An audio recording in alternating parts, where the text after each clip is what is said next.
and so inviting. Maybe that's what keeps me hiding. Maybe that's why you feel me slipping away. Yeah. I could run for miles and he wouldn't come out to find me. It's hard to leave the driveway when you've told yourself you can drive away. Ride or die don't mean much when you know you'll be taking a bullet. You're stranded, abandoned, but it feels so dark outside. Sometimes love ain't so exciting. Maybe that's what gives me biting. Maybe that's why you feel me slipping away.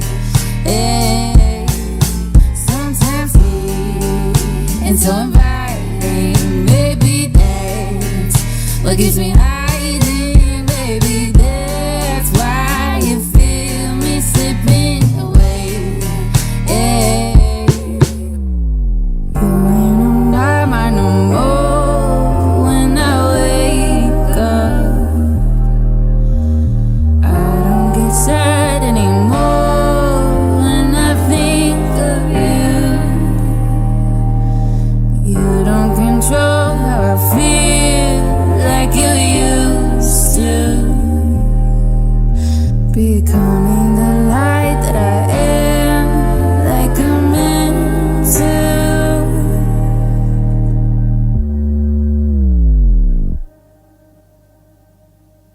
I'm so excited to have my next guest on the B-Flow Show podcast. She is an Atlanta-based singer and songwriter that uses her poignant lyrics and timeless voice to bring ethereal, sultry fantasy that will have you falling into a dream.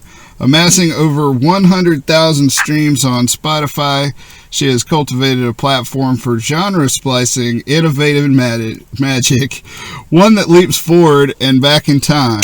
Her album, Learning to Be Light, is available on Spotify and Apple Music. Please welcome Miss Amelia. Hi, good morning. Good morning. It's coffee time. Yes, coffee time. I'm stirring in the oat milk right now as we speak. I just want to tell you, your songs are beautiful. Your voice is amazing. Thank you. I do have to know something though. Who broke your heart?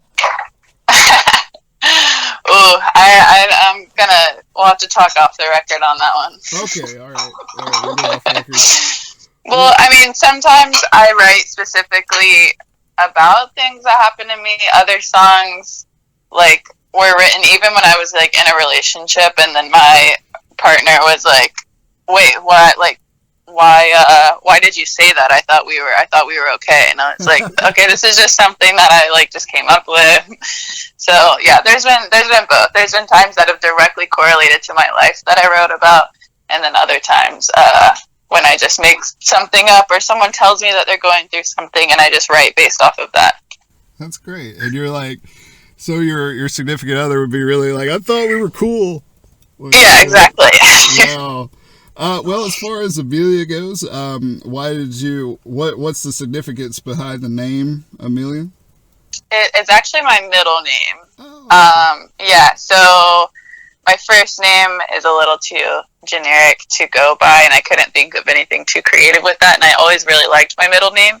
I think it has a very timeless, classy sound to it, so I went with that because I kind of wanted that to encompass what was in my music as well.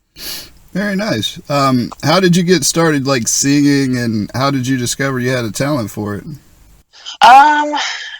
I don't want to say that I sang my whole life, but I did sing my whole life. I started writing songs probably when I was about 7 or 8 years old. I had a childhood best friend who we were obsessed with, like, all the Disney stars and all the Nickelodeon stars, and so we both got guitars one year, and we were like, we can do this. And so we literally, like, shot album covers, we would do photo shoots, we would do like studio sessions where we would just record on this little like tape player, and we would like make our parents listen to us sing on the back porch and stuff as if it were a stage, and my mom would like bring us snacks and but then the this is like my go-to story where I like actually realized that I like to sing is when I was in the 4th grade. I auditioned for the Alice in Wonderland play at school, and I was like not feeling that confident at first because this girl with blonde hair and blue eyes was like auditioning for the part, and I was like, oh, she looks like Alice and I don't. But then I ended up singing the song, and my chorus teacher really liked the way that I did it, and so I ended up getting the part, and I was just like really proud of myself. That was the first moment where I was like, wow, I can do this. And then I had to like perform it in front of the whole school and all the parents, and I was like realizing that I like to be on stage. Nice. Said you had some influences there with maybe some Disney or Nickelodeon or early kind of childhood TV. Oh, for sure. Yeah. Who else influenced your music? Growing up, almost every morning, I would make my mom play Cher's tape in the car on the way to pre-K. Because I guess I needed something to get me going, because I'm not a morning person. So I was like, maybe if I make my mom play these like dance tracks. So Believe by Cher, that was like my favorite song when I was 4. I dabbled in some Nelly Furtado growing up, which I think really stuck with me because I've gotten compared to her a couple times, like in the way that I say some things and sing some things. And who else? Macy Gray was a big favorite of mine growing up. Regina Spektor, who I was obsessed with in elementary school. She was a big one. Trying to think who else. Yeah, a lot of the Disney stars, Ali and AJ. But yeah, it's all over the place, really. Neil Young. My dad always played Neil Young in our house, and a lot of other like alternative bands. So yeah, I pull influence from a lot of places. Nice. So as far as your songwriting process, how do you come up with songs? Just kind of go through the process. Like, do you just catch them out of the sky? Like, do they come in your head? Do they pop in your head? Or do you have to work at getting a melody? Yeah, so I would say like the first batch of songs, I sometimes compose them completely. I get the chords on the piano and I write the complete song, and then I take that whole song and bring it to the studio, and then we turn that into a beat and I record it. Other times, which has been the case more lately, I've been working with a lot of local Atlanta producers, and I'll just go into a session with them. They'll make a beat that they think can fit my style, and then I just write to it in completely. So from start to finish, I'll just write to the beat. And other times I'll think of a phrase when I'm just like sitting in my car, sitting at home, and I'll write it down, and then maybe I'll expand on that in that session. But lately, the sessions that I've been in lately, it's just been like a kind of a collaborative process where I'm kind of like having my say on the beat as well. Like, yeah, I like that sound. I don't like that sound. Let's put these drums in. So it is like, it's a team effort, and I really like working like that. And I feel like I've gotten faster with that process. So I think I might just, unless something really just comes to me on the piano, I think I'm clinging more to just having a producer help me write or like make the beat, and then I write the song. All right. Do you have a favorite song you've ever written? I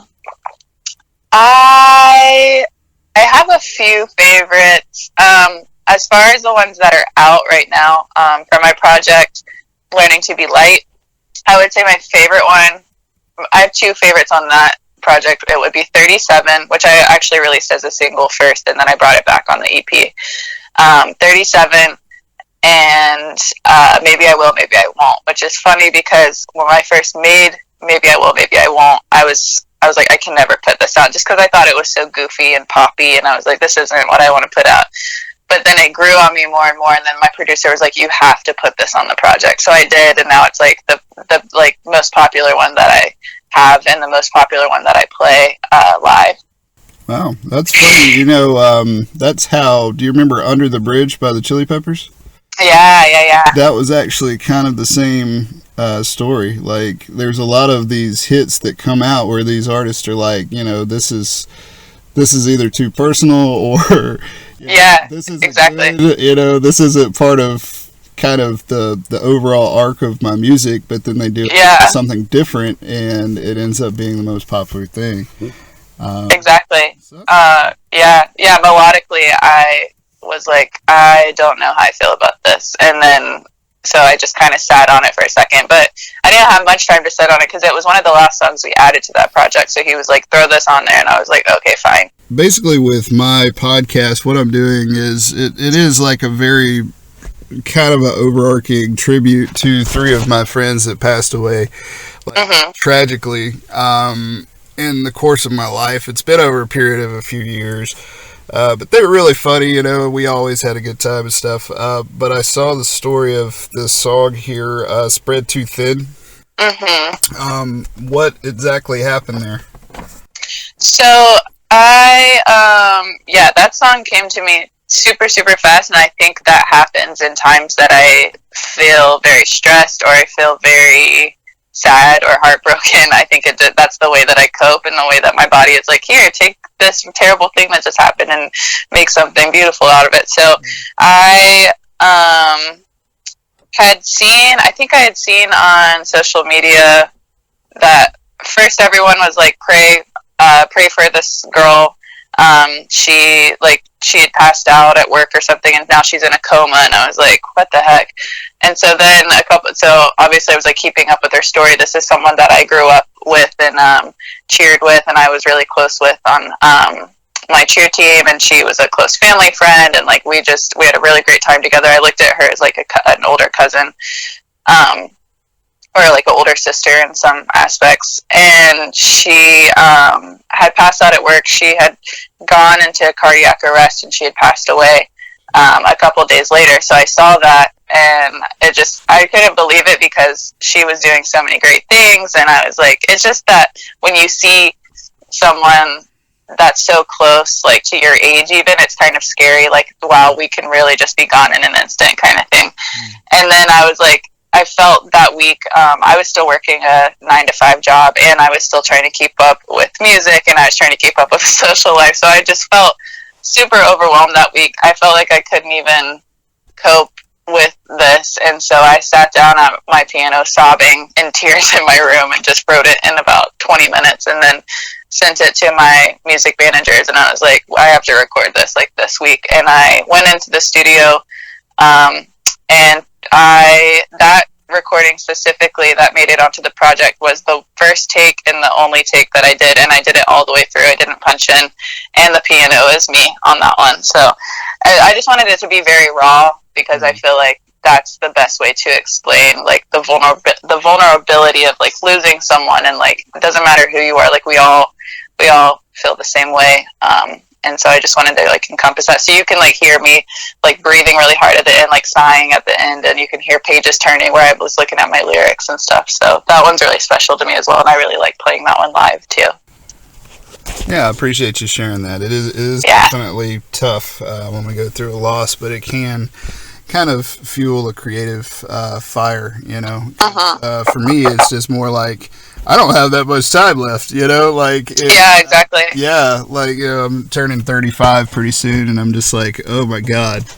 And, you know, just these people that are already gone, and it's like, I gotta say something, you know, I gotta say something to the world. They gotta know I'm here, kind of. Yeah, exactly. Well, congrats. I'm loving the podcast, and I think podcasts are really cool. My roommate and I were talking about starting one just because we were like, we should. Yeah, absolutely. It's easier and easier to do nowadays. Like, it's so cool. Just the things that are available in our pocket on a phone, you know. It's just like, you can record an entire podcast on a phone. Yeah. You know, and it's just, I don't know, man. It's pretty awesome. I'm an old guy, so I'm like amazed by these futuristic innovations. Right. I did want to ask you real quick, I do like talking about beginnings. As far as your very first single, Neverlast, as far as that, that's kind of what put you into making the music and kind of putting out that first single. Why did you choose kind of that song? What's the significance to kind of your very first single?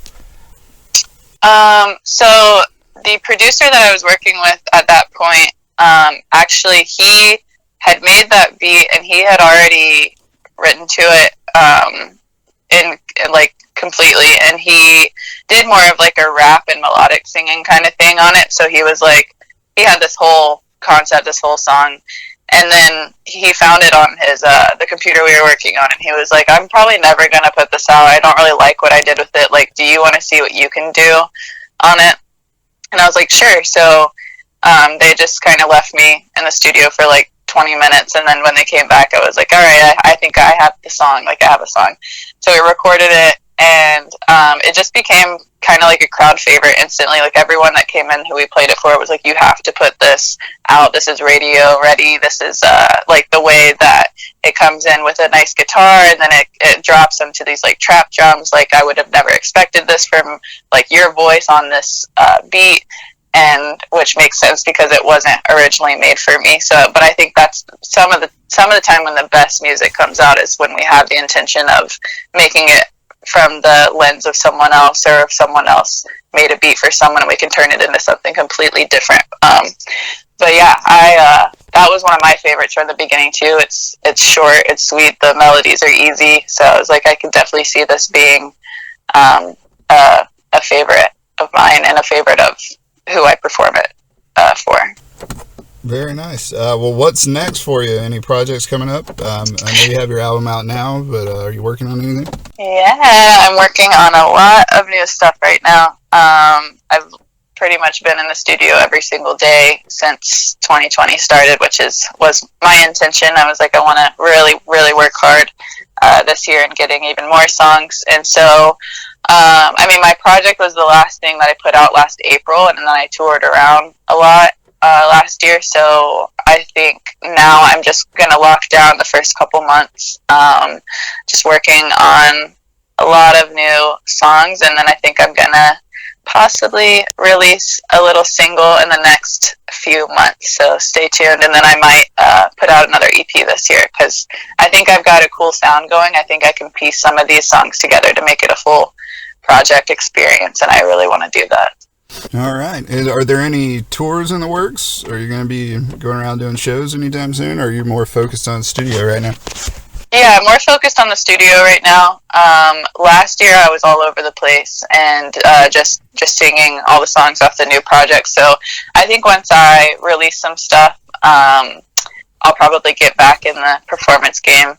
I have a couple friends who have some shows coming up, and they've asked if I can hop on the bill with them, but we'll see what happens. I think right now I'm just focusing on locking in, and then but I'm excited to perform all the new stuff for sure. I can already like see a lot of these songs in the way that I'm going to perform them, but I'm really excited. Very nice. Well, everybody, this is Amelia. Make sure you check out her website. Make sure you listen to Spotify, Apple Music. Make sure you definitely follow her on Instagram. What's your Insta? It's at Amelia on the Beat. Amelia on the Beat. BEAT. Boom. Go follow that shit right now. And Amelia, I appreciate it so much taking some time out to talk to me, and good luck with everything. I do appreciate you coming on the show. Yeah, thank you, and good luck with everything. Thanks for having me. And I will look forward to showing you some new music soon. Awesome. Can't wait to hear it. Everyone, and until next time, it's the B-Flow Show Podcast. I don't know. Woohoo! Okay. Yeah. Okay, perfect.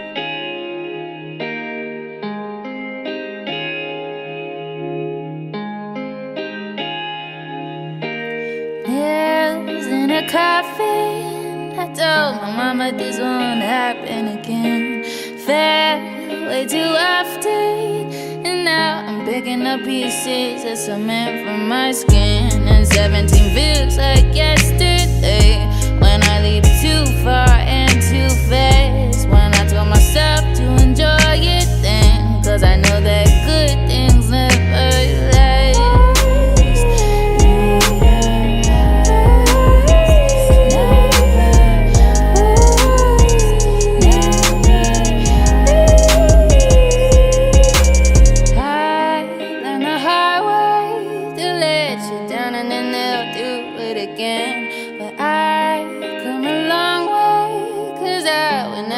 let it get under my skin.